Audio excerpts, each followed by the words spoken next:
Hello again, Jeff Tucholsky here, giving you another review and update of the equipping sessions that we've been having here at our church over the last several weeks. Today's session, we did a quick review of what we had done up to this point in time, handed out some additional materials about some of the brainstorming sessions that we had. If you weren't able to come today and you've been to previous sessions and you want to pick up those extra materials, they are still on the table out in the fellowship hall. After we reviewed what was going on in our last session, then we moved into the next segment, which is entitled, How Do You Do It? And essentially, we've been working on these sessions to better fulfill and equip ourselves to fulfill the Great Commission, and more specifically, the purposes of our church. Today's session was primarily getting us started on our witness, our testimony, and our invitation, and getting prepared to meet people out in the community and our friends and our family, or wherever they might be, anybody, everybody, anywhere. Be prepared if the opportunity arises to invite them to our church,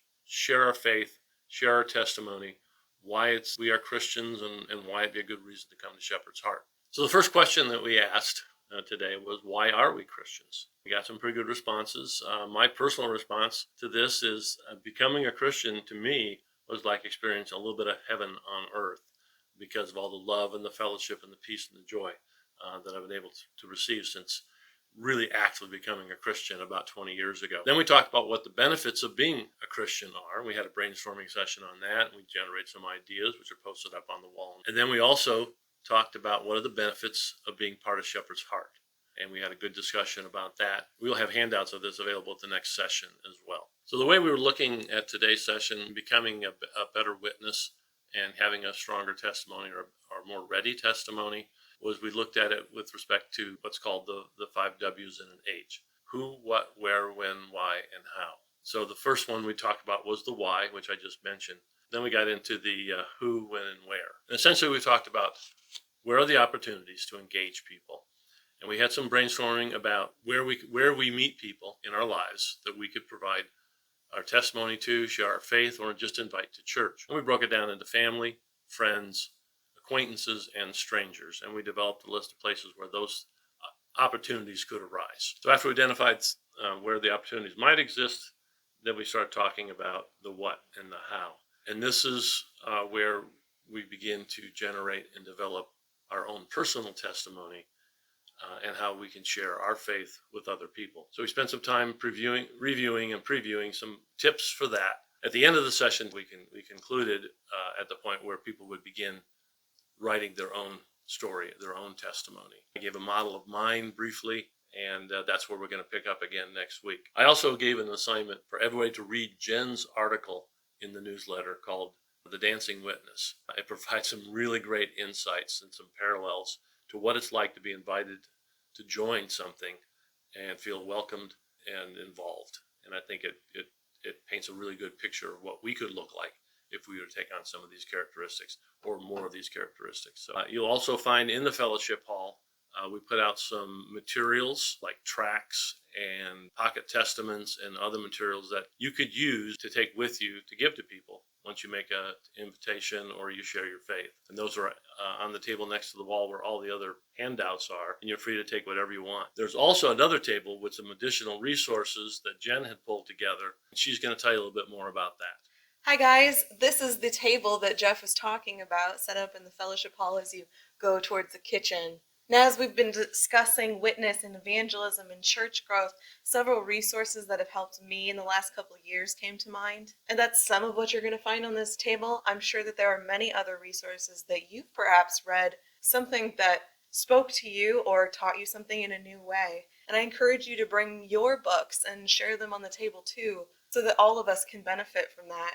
No matter where you are on your witness walk, I think there's a book here for you. I sort of organized them by those different levels. So the first one I brought is called Church, Why Bother? And that's by Philip Yancey. Now this little book isn't very big. It's got big words and only 3 chapters. But it takes the perspective of a Christian who grew up in the church, leaving the church, and coming back to the church, wondering, what's the point?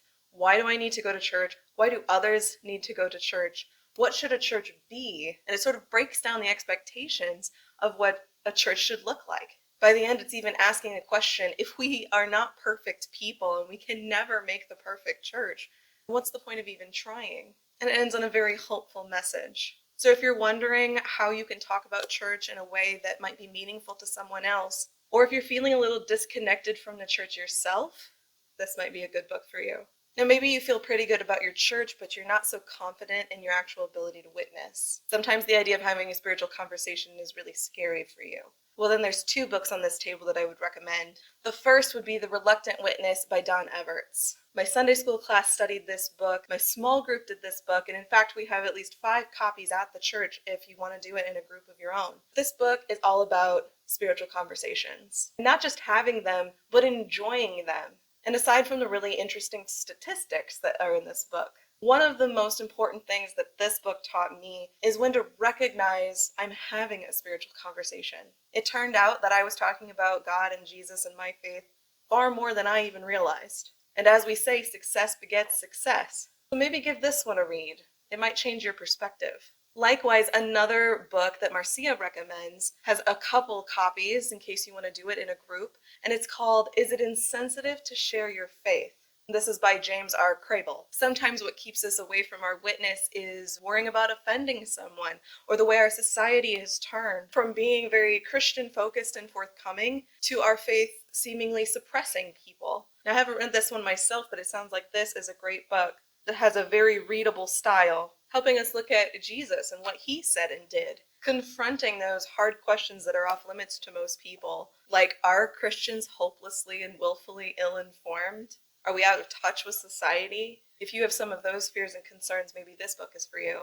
And it could be on your walk that you have some of those answers, or that you're willing to talk about the really broad things about your faith or your very personal testimony. But maybe you're afraid to get cornered into a conversation where people are asking hard questions that you don't know the answers to. The most incredible book I've read in the last year and a half was Reasons for God by Timothy Keller. This book is a little bit of a thicker read, but what I love about this is that he is asking questions from the perspective of non-believers. And not only asking those questions, but posing the reasons behind why they believe those things about God, about Christianity.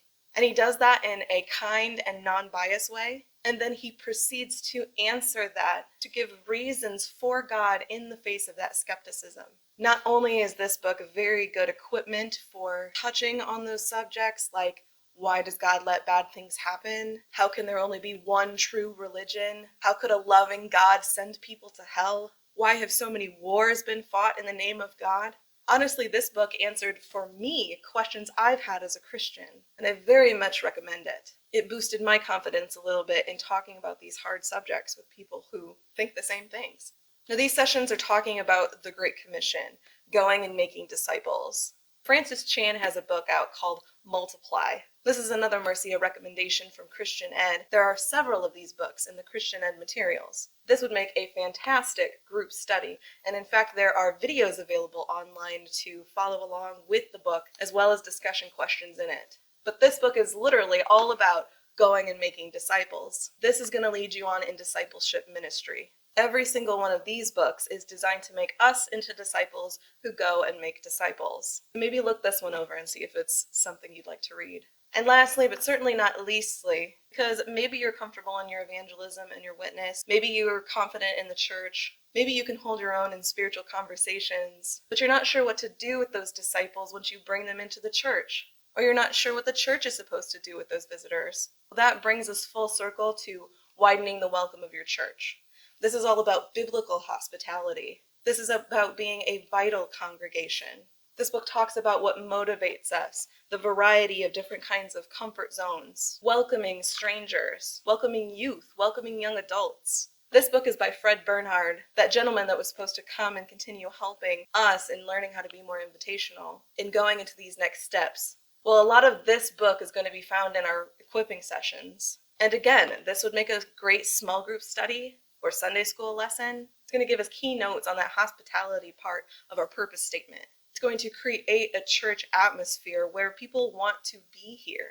So if you're interested in those important principles, I recommend picking up a copy of this. Now, in the far corner of this table, you'll find these stacks of books on evangelism. This is everything from our church library. Feel free to flip through those, read the backs of these books, get a feel for them. And if you'd like to check out any from the library, there's a card on the inside cover. Just fill that out, leave the card here. Again, take these books, read them, pass them on to other people. Come back and talk about what spoke to you, because it's our job to get equipped and then to equip others. Thanks. All right, thank you, Jen. All right, so next week, we're going to continue writing our own story, our personal testimony. We're going to talk about a little bit more where to engage people and what those things might look like. And we're also going to talk about spiritual conversations, a beginning about that, and questions and statements and confrontations that we might get if we were talking to people about our faith. Spend some time talking about that. And then as time permits, we may actually then jump into the third segment, which is now what do we do? Which essentially will talk about hospitality and discipleship. And once we have invited people to church and they begin to attend, how do we keep them coming back? How do we help them grow in their faith and make them want to stay a part of not only Shepherd's Heart, but the Christian community in general? That's all for this week. Thanks, and God bless.